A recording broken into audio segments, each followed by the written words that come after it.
Hello friends, இந்த வீடியோவில் என்ன பார்க்க போகிறோம்? ஸ்லீப்பர் பஸ்ஸில் பயங்கர அநியாயம் நடக்குதுன்னு எல்லா இடமும் ஒரே பேச்சாக இருக்குது.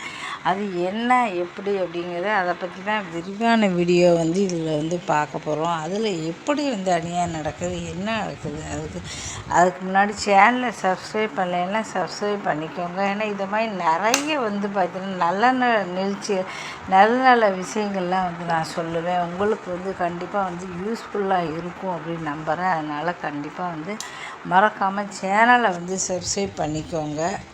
இப்போ ஸ்லீப்பர் பஸ்ஸில் நம்ம எதுக்காக ட்ரெயினில் நம்ம போகிறோம், ட்ரெயினில் போகும்போது எதுக்காக போகிறோம், இந்த பயணம் நீண்ட தூரமாக இருக்குது. நீண்ட தூரமாக இருக்கும்போது நம்மளால் பார்த்திங்கன்னா குறுக்கு வலிக்கும், முதுகு வலிக்கும்.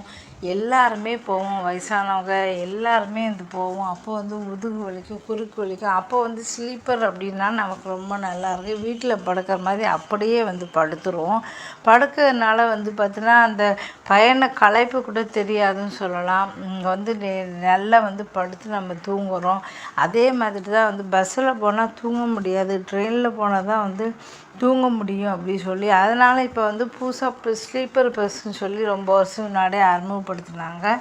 அதில் எப்படி அப்படின்னா அதுலேயே பார்த்தோன்னா உட்காந்து போகிறோம் அப்படின்னால படுக்க மாதிரி போட்டிருக்காங்க. அதுலேயே நம்ம நல்லா படுத்துக்கலாம். நம்ம படுக்கும்போது என்ன ஆகும்னா நம்ம பயண கிளம்பி தெரியாது. பஸ்ஸோ இது நம்ம மட்டும் படுத்து நல்லா தூங்கிட்டா காலையில் எழுந்தோடனே ஊர் வந்துடும். ரொம்ப நல்லாயிருக்கும். அப்படி தான் போய்கிட்டு இருந்தோம். ஆனால் இதில் பயங்கர அட்டூழியம் நடக்கிறது என்ன அப்படின்னா பார்த்திங்கன்னா இப்போ பார்த்தீங்கன்னா நல்லவங்களும் போகணும், சாதாரணமாக போகிறவங்க கூட பார்த்திங்கன்னா வேறு வழியே இல்லாமல் ரூம் எடுத்தால் இதாக இருக்கணுன்ட்டு மோசமானவங்க நிறைய பேர் ஆண்கள் பெண்கள்லாம் என்ன பண்ணுறாங்க, ஒரு இடத்துலேருந்து ஏறுறாங்க, நீ இந்த பஸ்ஸில் ஏறிடுமா அப்படின்னு சொல்கிறாங்க. அவங்க அந்த பஸ்லேருந்து ஏறுறாங்க ஆண்கள். இன்னொரு இடத்துலேருந்து ஒரு பொண்ணு ஏறி 2 பேருமே பார்த்திங்கன்னா இங்கே ஒரு மோசமாக யூஸ் பண்ணுறாங்க அப்படின்னு ஒரு தகவல் நிறைய பேர் சொல்கிறாங்க. ஸ்லீப்பர் பஸ்ஸில் இப்படி தான் வராங்க. அப்போ தனியாக பார்த்திங்கன்னா நிறைய பேர் காலேஜுக்கு போகிறவங்க இருப்பாங்க, வேலைக்கு போகிறவங்க இருப்பாங்க. அப்போ அந்த மாதிரி பெண்களுக்கெலாம் அதில் பாதுகாப்பே கிடையாது. சமீபத்தில் கூட பார்த்தீங்கன்னா போன மாதம் கூட ஒரு தகவல் இருந்தது. ஒரு அம்மா தன்னுடைய பொண்ணை பார்க்கறதுக்காக பெங்களூர்லேருந்து சென்னைக்கு ஸ்லீப்பர் பஸ்ஸில் போயிருக்காங்க. அப்போ என்னாச்சு, அந்த அம்மாக்கிட்ட யாரோ ஒருத்தர் தொந்தரவு பண்ணியிருக்காங்க ராத்திரி படுக்கும்போது. இந்த மாதிரி பெண்களுக்கு ஏற்கனவே பெண்களுக்கு இப்படி தொந்தரவு பண்ணும்போது என்னாச்சு அப்படின்னா உடனே அவங்க பார்த்தீங்கன்னா அதுக்கப்புறம் புகார் பண்ணியிருக்காங்க, இந்த மாதிரி பண்ணியிருக்காங்க அப்படி சொல்லிட்டு. அதே மாதிரி இன்னொரு இடத்துலையும் அப்படி தான் யாரோ எல்லோரும் தொந்தரவு ராத்திரிலாம் அந்த கிளீனர் பார்த்திங்கன்னா பஸ்ஸினோட கிளீனர் ஒரு பொண்ணு தனியாக போய் படுத்துருக்கு. அப்போ படுத்துருக்கும்போது தொந்தரவு பண்ணியிருக்காங்க. உடனே அந்த பொண்ணு அதுக்குள்ளே கால் பண்ணி இறங்குற இடத்துல உறவுக்காரங்களாம் வர சொல்லிச்சு. உறவுக்காரங்களாம் அதுக்கப்புறம் இந்த கிளீனரை விசாரித்து பார்த்திங்கன்னா கிளீனரை விசாரிச்சுருக்காங்க. எல்லாருமே திட்டியிருக்காங்க. இப்படி நிறைய சம்பவங்கள் பெண்கள் ஒரு சாதாரண ஒரு பெண்களுக்கு இப்படி நடக்குது. பஸ்ஸில் அப்போ பாதுகாப்பே இல்லையா அப்படின்னா நம்ம பஸ்ஸுலேயும் பாதுகாப்பு இல்லாமல் போச்சு. ட்ரெயின்லேயா 4 பேர் இருக்காங்க, பஸ்ஸுலேயுமா இந்த அநியாயம் நடக்குது அப்படின்னு ஆயிடுது. பஸ்ஸில் கூட இப்போல்லாம் அநியாயம் பண்ண ஆரம்பிச்சிட்டாங்க. இப்படி அதனால் ஸ்லீப்பர் பஸ்ஸில் பயப்பட வேண்டியிருக்கு. ஏன்னா சில பேர் தூங்கும்போது ஒன்றுமே தெரியாது. அப்போ அதுக்கு என்ன பண்ணணும் அப்படின்னா நம்ம உட்கார மாதிரி சீட்டு வாங்கிக்கலாம். இப்போ ஸ்லீப்பர் பஸ்ஸில் அதே மாதிரி பார்த்திங்கன்னா நம்ம உட்கார மாதிரி சீட்டு வாங்கிட்டோம் அப்படின்னு நினச்சிக்கோங்க. அப்போ எந்த பிரச்சனையும் இருக்கா, நம்ம உட்காந்தே போயிடலாம், உட்காந்தே வந்துடலாம், பக்கத்தில் இருக்கலாம்.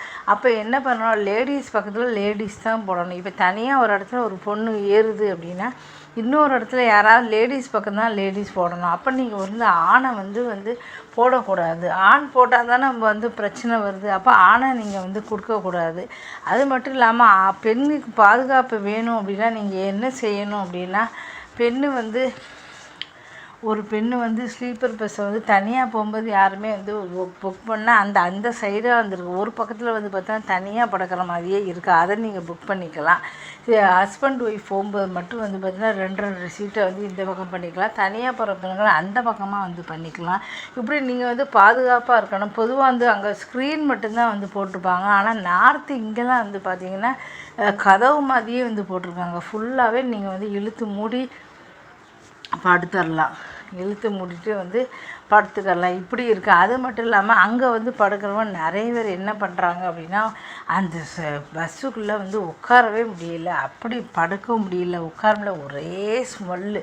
பொதுவாகவே ஏசி போட்டாலே வந்து பார்த்தீங்கன்னா, ஏசி போடலை அப்படின்னாலே வந்து பார்த்தீங்கன்னா வெளியில் வந்து உடனே திறந்து வைக்கணும். ஆனால் அவங்க திறந்து வைக்க மாட்டேங்கிறாங்க. ஒரு பொதுவாக அந்த ஏசி போடுற காராக இருந்தாலும் சரி, அதுக்கப்புறம் பார்த்தீங்கன்னாலே உங்களுக்கு தெரியும் பயங்கர ஸ்மெல் அடிக்கும். அது ஏசி போடாதனால பயங்கர ஸ்மெல் அடிக்கும், அந்த நாற்றம் வந்து வரும். என்றைக்குமே வந்து பார்த்திங்கன்னா இங்கே பாதுகாப்பாக நமக்கு வந்து ஒரு பயணம் பஸ்ஸாக ட்ரெயினாக அப்படிங்கிற முக்கியம் இல்லை, அது வந்து நமக்கு சேஃப்டியாக இருக்கணும். ஒரு பொண்ணு வந்து தனியாக காலேஜ் படிக்கிறா, இங்கேருந்து அங்கே போகிறா அப்படின்னா அவளுக்கு சேஃப்டி இருந்தால் தானே அவள் போக முடியும். சேஃப்டி இல்லைன்னா எப்படி போக முடியும்? பஸ்ஸாக இருந்தாலும் சரி, ட்ரெயினாக இருந்தாலும் சரி, அந்த பொண்ணுக்கு வந்து சேஃப்டியாக இருக்க முடியும். அது மட்டும் இல்லாமல் பெண்கள் வந்து இப்போ நிறைய எல்லா இடமும் பிரயாணம் பண்ண ஆரம்பிச்சிட்டாங்க. சின்ன பொண்ணுகள், பெரியவங்க, வயசானவங்க எல்லாருமே இந்த வேலைக்கு போகிறவங்க நிறைய கான்ஃபரன்ஸு போகிறாங்க, 4 இடம் போகணும் வரும். முன்னால் மாதிரி இப்போ கிடையாது. அப்போ எல்லா பெண்களுக்கும் வந்து பார்த்தீங்கன்னா இந்த காலத்தில் வந்து பார்த்தீங்கன்னா சின்ன பொண்ணு பெரிய பொண்ணே கிடையாது, எல்லாரையும் பெண்கள் அப்படிங்கிற கண்ணோட்டத்தை தான் பார்க்குறாங்க. அது 80 வயசு கிழவியாக இருந்தாலும் சரி, 8 வயசு இப்போ வந்து பார்த்தீங்கன்னா அதனால் பெண்களுக்கு வந்து நமக்கு ஃபஸ்ட்டு வந்து ஒரு பாதுகாப்பு வேணும். அப்போ அது மட்டும் இல்லாமல் ஸ்லீப்பர் பஸ்ஸில் என்ன ஆகுது அப்படின்னா, நம்ம வந்து போய் படுக்கிறோம், படுத்தோடனே அங்கே தலானி இருக்குது, அந்த தலானி அதெல்லாம் வந்து ஒரு துர்நாற்றம் வருது. தலானி உரையெல்லாம் அவங்க மாற்றுறாங்களா கேட்டால் சரியான முறையில் அவங்க மாற்றுறதில்ல. சில பஸ்ஸில் அதே தலானி உரையெல்லாம் வந்து பார்த்திங்கன்னா ஒரு பஸ்ஸு ஒரு இடத்துக்கு போயாச்சு அப்படின்னா உடனே இறங்கி எல்லா தலானி உரை பெட்ஷீட் எல்லாம் மாற்றுவாங்களா கேட்டால் மாற்ற ட்ரெயின்லலாம் வந்து பார்த்துருப்பீங்க, அவங்க துவச்சி வச்சுருப்பாங்க, அந்த பக்கம் வச்சுருப்பாங்க. உடனே நமக்கு எல்லாமே தலானி இல்லை, நம்ம படுத்து தலானி உரை தாங்க சார் கேட்டால் கூட மறுநாள் நம்ம படுத்தோம்னா 2 நாளாக தலானி உரை கூட வந்து அவங்க வந்து தருவாங்க. ஃபுல்லாகவே துவச்சி வச்சுருப்பாங்க. வெள்ளையில் அந்த வெள்ளை துண்டு, நமக்கு டவல், இது எல்லாமே வந்து துவச்சி நீட்டாக வந்து தருவாங்க. ஆனால் பஸ்ஸில் அப்படி வந்து கிடையாது. நம்ம போனோடனே என்னாச்சு அப்படின்னா வந்து பார்த்தீங்கன்னா நமக்கு தரவே மாட்டாங்க.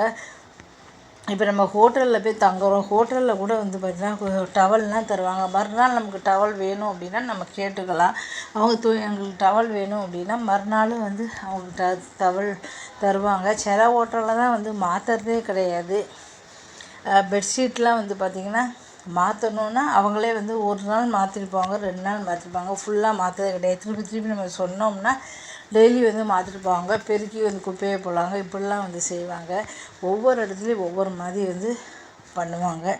அப்படி இருக்கும்போது வந்து பார்த்திங்கன்னா ஸ்லீப்பர் பஸ்லலாம் வந்து நம்ம போகும்போது நமக்கு முதல்ல அந்த பெட்ஷீட்லாம் வந்து துவைக்கிறதே இல்லை. அப்போ நம்ம அது என்ன பண்ணும், சில பேருக்கு வந்து பார்த்திங்கன்னா வாமிட் வரும்னு நிறைய பேர் வந்து போட்டிருந்தாங்க. வாமிட் வருது, நாங்கள் அப்படியே இந்த பெட்ஷீட்டில் வாமிட் ஆகி மூடி வச்சுட்டு போயிட்டோம் அப்படின்னு சொல்கிறாங்க. அது ஒரு பெரிய பிரச்சனை. அது இல்லாமல் வந்து பார்த்திங்கன்னா சில பேருக்கு வந்து வயசானவங்களுக்கு வந்து பாத்ரூம் போக முடியாது, ராத்திரி அதை நிறுத்தவே மாட்டாங்க. அப்புறம் அங்கே பாத்ரூம் வந்து என்ன பண்ணுறது அப்படின்னு சொல்கிறாங்க. அது ஒரு பெரிய பிரச்சனை எல்லாருக்குமே.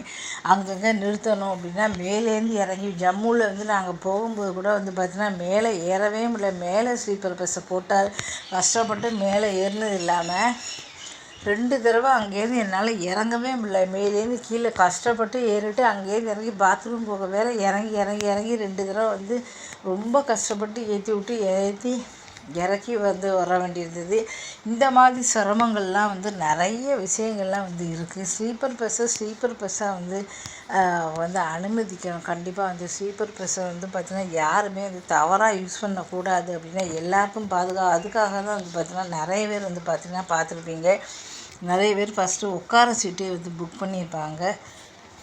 இந்த மாதிரி இருக்கும்போது வந்து பார்த்திங்கன்னா பெண்களுக்கு ஃபஸ்ட்டு வந்து ஒரு பாதுகாப்பு வந்து நமக்கு வேணும். பாதுகாப்பு இருந்தால் மட்டும்தான் வந்து பார்த்திங்கன்னா நம்ம பஸ்ஸாக இருந்தாலும் சரி, எல்லாம் இருந்தாலும் சரி, ட்ரெயின் எல்லாத்துக்குமே நம்மளால் போக முடியும். பெண்களுக்கு வந்து பாதுகாப்பு வேணும். ஃபஸ்ட்டு வந்து பார்த்திங்கன்னா பாதுகாப்பு இருந்தால் தான் 4 இடத்துக்கு நம்மளால் போக முடியும். அதை வந்து புரிஞ்சுக்கோங்க. ஸ்லீப்பர் பஸ்ஸில் போகணும் அப்படின்னா நீங்கள் தனியாக போகணும் அப்படின்னா ஒன்று நீங்கள் உட்காரதே வந்து பண்ணிடுங்க. இல்லை அப்படின்னா சைடில் சீட்டு இருக்கும், ஒருத்தர் தான் படுத்துருப்பாங்க. பார்த்து வந்து கவனமாக வந்து இருந்துக்கணும். இல்லைன்னா காலம் வந்து கெட்டு போயிருக்கு. ஸ்லீப்பர் பஸ்ஸில் யாரோ அப்படி இப்படி வராங்க. அப்போ அவங்க என்ன பண்ணணும், ஒரு இடத்துல ஒரு ஆண் ஏறுது, இன்னொரு இடத்துல ஒரு பெண் ஏறுதுன்னா அந்த சீட்டை அவங்க கொடுக்கக்கூடாது. இவங்க எந்த ஊர்லேயே இருக்காங்க, அந்த ஊர்லேயே இருக்காங்க, ஹஸ்பண்ட் ஒய்ஃபுக்கு மட்டும்தான் வந்து டபுள் பெட்டை வந்து அவங்க கொடுக்கணும். அது அவங்களோட தப்பு. இப்போ 2 சீட்டு இருக்குது. அவங்க வந்து இவங்க 26 அப்படி பண்ணிடுறாங்க. ஒருத்தங்க அங்கேருந்து ஏறுறாங்க. ஒருத்தங்க ஏறுறாங்கன்னா அவங்க அப்படி கொடுக்கக்கூடாது. அப்போ 25னா நீங்கள் வந்து அதே மாதிரி இருந்தால் தான் நாங்கள் கொடுப்போம், அப்போ நாங்கள் கொடுக்க மாட்டோம்னு அவங்க சொல்லணும். அப்படி உள்ள ஒய்ஃபு சில இடத்துல ஒய்ஃப் வந்து சில இடத்துல இருப்பாங்கன்னா அவங்க ஆதார் கார்டெல்லாம் வந்து செக் பண்ணணும். ஆதார் கார்டில் இவங்க இந்த அட்ரஸ் இருக்குது, அப்போ நாங்கள் கொடுக்க மாட்டேன் அப்படி சொன்னேன்னா எல்லாருக்குமே இது பாதுகாப்பு இருக்கும். ஆனால் அவங்களுக்கு வந்து பணம் இருக்கிறதுனால வந்து கொடுக்குறாங்க. அப்படி ஒரு நாள் செய்யவே அவங்க கூடாது. அவங்க வந்து என்ன பண்ண இந்த ஊரில் மெட்ராஸ்லேருந்து ஒருத்தவங்க ஏறுறாங்க, ஒருத்தவங்க வந்து விழுப்புரத்துலேருந்து ஏறுறாங்கன்னா அவங்களுக்கு நாங்கள் சீட்டு டபுள் கொடுக்க மாட்டோம், ஒன்லி ஹஸ்பண்ட் ஒய்ஃபு தான் கொடுப்போம் அப்படின்னு வந்து அவங்க வந்து பண்ணணும். இருந்தாலும் சரி ரொம்ப ரொம்ப ஜாக்கிரதை. எங்கே போனாலும் சரி, பஸ்ஸாக இருந்தாலும் ட்ரெயினாலும் சரி. எனக்கெல்லாம் வந்து பஸ்ஸோ ட்ரெயின் எங்கே போனாலும் சரி தூக்கமே வராது. பொதுவாக வெளியிடத்துக்கு போனாலே பயமாக இருக்கும். நான் தூங்கவே மாட்டேன், முழிச்சுக்கிட்டே இருப்பேன். ரொம்ப ரொம்ப கவனமாக இருங்க.